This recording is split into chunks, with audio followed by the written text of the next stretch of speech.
Hi. So here we're going to talk about investor awareness campaigns for maids, cooks and drivers. As C.K. Prahalad wrote, fortune lies at the bottom of the pyramid. One of the most underserved segments of customers is the unorganized sector, which is basically people who are working as cooks, maids, drivers or are domestic helps.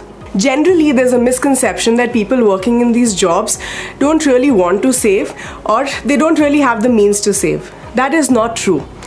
Most of these people might not have money to save immediately, but they have very high aspirations for their children.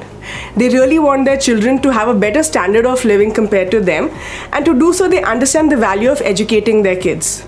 The best way to reach out to these customers is through residential societies. So you could just go to any residential society and go to the society office and tell them that you're conducting an investor awareness program for the cleaners, the maids and the cooks. Now, like in any other cold call, the probability of conversion is about 20%, which means if you go to 10 societies, in all probability, 2 of them will give you the permission, and that too might take anywhere between 3 months to a year.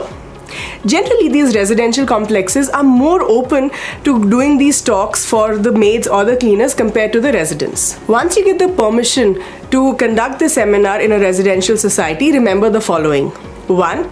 You're there to educate these people and not really sell anything. 2. When it comes to their level of awareness at this point in time about savings and about the concept of compounding, it might not be very high. So you should structure your presentation in such a way that they understand all these concepts well. Third, when it comes to these financial seminars that you're going to conduct for them, you have to understand that a lot of them might not be a part of the formal financial system. Some of them might not even have bank accounts or basic financial protection. Lastly, you have to remember that even if they want to invest, they may not know whom to approach. So some of the government schemes that you can talk about are, so first is the Pradhan Mantri Jan Dhan Yojana. Now this is a government scheme which is for the poor and the needy.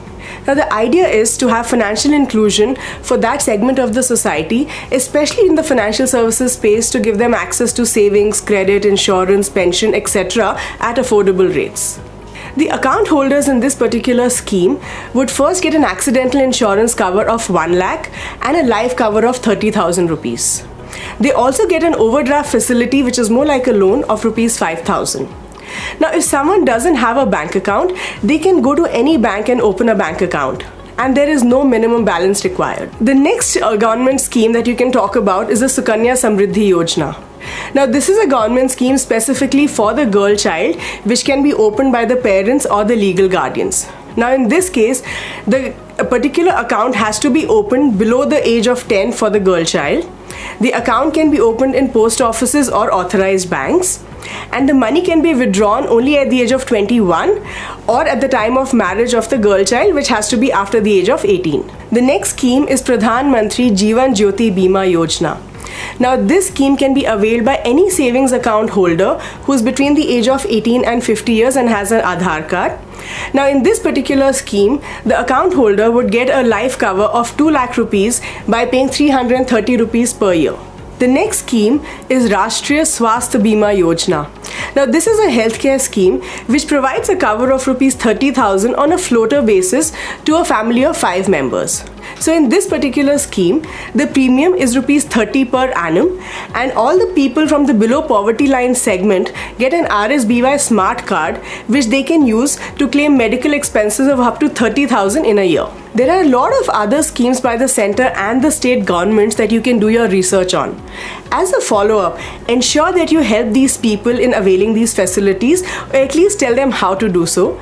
You could also tie up with a representative from the bank who could eventually close the loop. So once you have the basic setup for them, you can talk about investing and wealth creation.